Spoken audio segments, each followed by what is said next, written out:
Hi Year 10, welcome to our 5th lesson this half term. So thank you so much for uploading the work that you did onto assignments. Those of you who did, it's great. Today we're going to look at cadences and harmony explored in BACH'S Badinerie a little bit more, but also incorporating some of those musical devices we've been looking at, because we don't just learn something and then leave it. We incorporate all of our new skills into everything we do. So first of all, I just want to give you a little bit of feedback. This was your task last week, so in your blue books I wanted you to look through the Badinerie score and just find as many musical devices as you possibly could. Thank you to Angela, Eleanor, Cameron and Jacqueline for turning in the work that you did last week. Very well done to you. Some really positive stuff. Here are some of your observations, particularly from Eleanor and Jacqueline. You can just pause the video now and have a look at these brilliant observations that you made. There are a few corrections, so I just thought I'd make a note of those. So if you sort of made those points, those weren't quite right. So I want you to just sort of cross those out in your books, and I'll go over them with you, okay, individually. Right. So we're going to move on today, but thank you for that work. So we're going to look at cadences and harmony. So cadences are a harmonic device, and chord progressions as well, which is all to do with harmony, which also is a melodic device. So first of all, just a quick task in your book. Oh, could you put the title please and the date? So the date is the 4th of February 2021. And the title, Cadences and Harmony Explored in BACH'S Badinerie. So you can just pause the video, write your date and title now and underline them. Thank you. So task 1, write down the answer to the questions below. The answers to the questions below. So first of all, what is a cadence? Can you name 4 different types of cadences? And can you add the number of the chords which correspond to the correct cadence? So I've given you an example here. A perfect cadence is chord 5 to chord 1. So if you could do that for all 4 different types of cadences. So pause the video now and just complete task 1.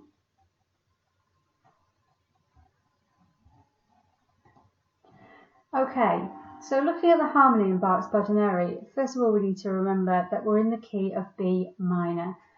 Things that give that away, of course, are the key signature. Okay, now if that has 2 sharps, potentially that could be D major, but if we look at all of these A sharp accidentals, it means the 7th is sharpened, and the 7th of A is the 7th note of B. So just a quick reminder there, you did really well with this before, but B minor has 2 sharps, an F sharp and a C sharp. And then we have that A sharp as well, because it's the sharpened 7th. So here are our chords of B minor. I have actually added your the numbers in case. So we've got a chord 1, 2, 3, 4, 5, 6, 7, 8, or 1 again. Okay.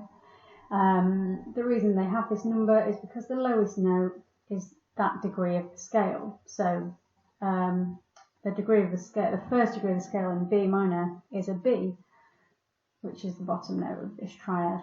The second note, the second degree of the scale in B minor is a C sharp, so we have a C sharp at the bottom there. Third degree of the scale in B minor is a D. Fourth degree of the scale is an E. Fifth degree is an F sharp, remember our key signature. Sixth degree is a G. Seventh degree is an A sharp, sharpened 7th, it's minor. And then back to 1 again, B at the bottom. Okay, so you might notice on this that there's a few sort of little bits and bobs that maybe we've not done before, or some symbols that need interpreting. So the first thing to point out is you'll see that some of these Roman numerals are lowercase. They've got little i's, and some of them are uppercase. So chord 3, in this case chord 3, 5 and 6 are uppercase. And chord 1, 2,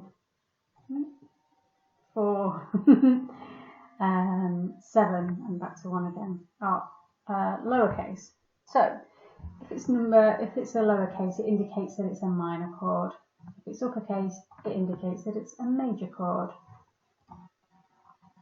I've sort of given you the answer to that, but this is your second task. So in your books, just write down which number chords are minor and which number chords are major. So pause the video and do that now.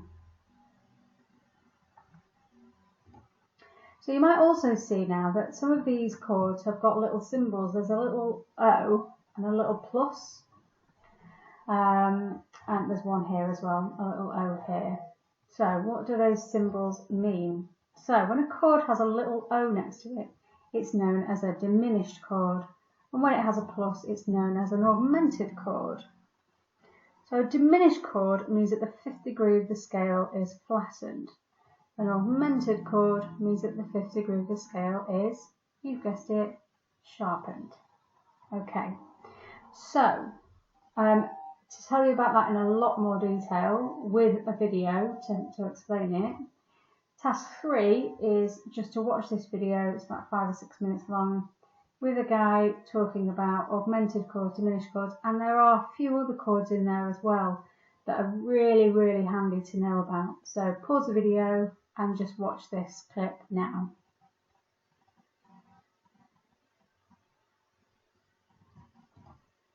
Okay, so this is the fun bit, because it's a challenge, but this is where we get to actually create our own music. So we're going to do a composing task today. You're going to start it today and continue it tomorrow. So you're going to have a go at composing your own short piece in B minor using some of the musical devices you've been learning about. So some of the melodic devices, the rhythmic devices, and the harmonic devices. Which ones you choose are entirely up to you. You might decide you want to have a conjunct melody at first and then it's a disjunct melody. You might decide to have some triplets, a nice rhythmic device there. You might decide to have some ornamentation. You might decide to have lots of really short regular phrases, each with their own cadence at the end. So it's entirely up to you. So this is what you're going to need to do to get ready. So just pause the video and read through these instructions now before you move on to the next section. So if you just do this now, please pause the video.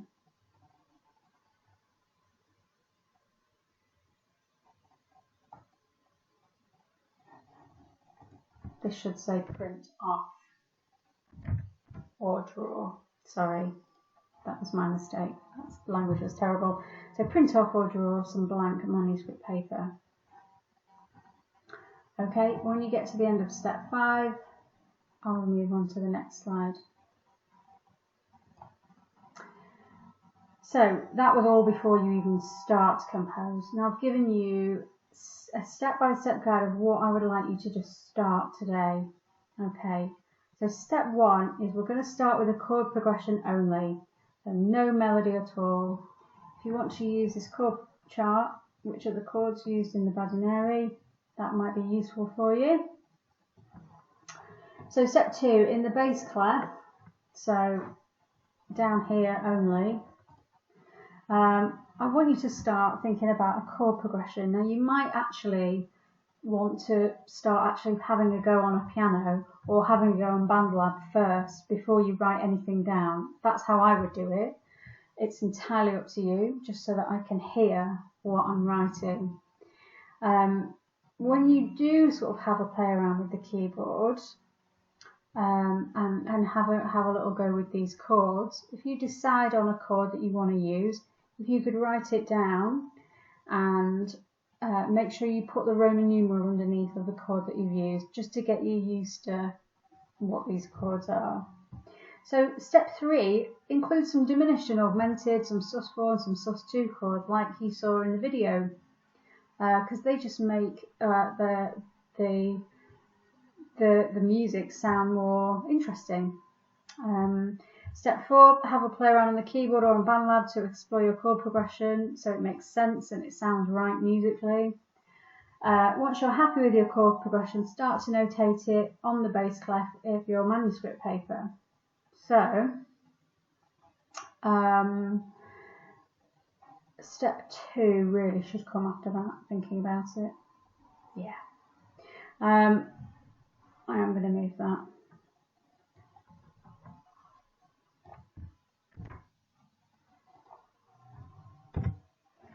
So that's going to be step 3. That's going to be step 4. And step 5 is going to be that Roman numeral underneath. And what I want you to do is have some regular phrasing with some cadences, and to be sure to know which cadence you've chosen. You know, make it. Don't just do random chords at the end. Make a decision of whether you want it to be perfect cadence, an imperfect cadence, a playful cadence, or an interrupted cadence. So have intention with your chord progressions and your cadences. So you might want to pause this now and sort of work your way through this.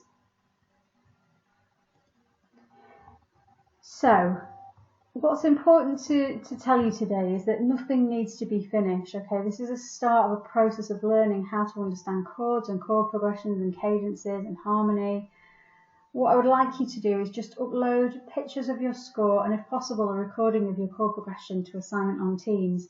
It doesn't matter if you've done 2 chords or 200 chords. I'm sure you won't do 200 chords, but it doesn't matter what you've done. That's my point. I just want to see what you've started. Okay. Of course, I'll be on Teams at the time of your lesson, so I'll be there to support you if you need it. Okay, Year 10, look forward to seeing you on Teams, and have a good day.